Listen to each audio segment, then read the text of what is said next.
Ora, ninguém subiu ao céu, senão que desceu do céu, o Filho do Homem. João capítulo 3, versículo 13.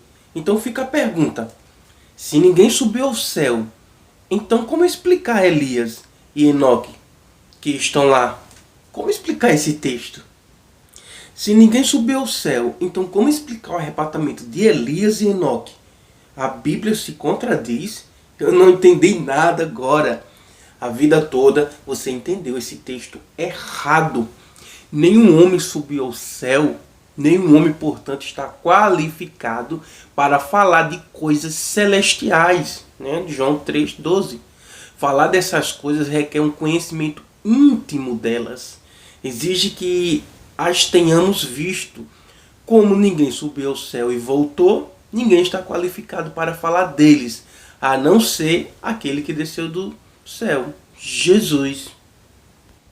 Mas entenda, isso não significa que ninguém foi para o céu, pois Enoque e Elias estão lá, de acordo com as narrativas de Gênesis capítulo 5, 24, Hebreus 11, 5 e segundo livro dos Reis, capítulo 2, versículo 11. Mas isso significa que ninguém havia subido e retornado, de modo que estivesse qualificado para falar das coisas celestiais que lá viram. Ou seja, Jesus é representado como descendo do céu, porque sendo igual a Deus, tomou sobre si nossa natureza humana. Vê aqui as referências, Filipenses capítulo 2, versículo 6. Ele é representado como enviado pelo Pai. Em outras palavras, Jesus estava falando para Nicodemos do nascer da água e do Espírito. Ou seja, ser uma nova criatura. E mesmo assim ele não compreendia.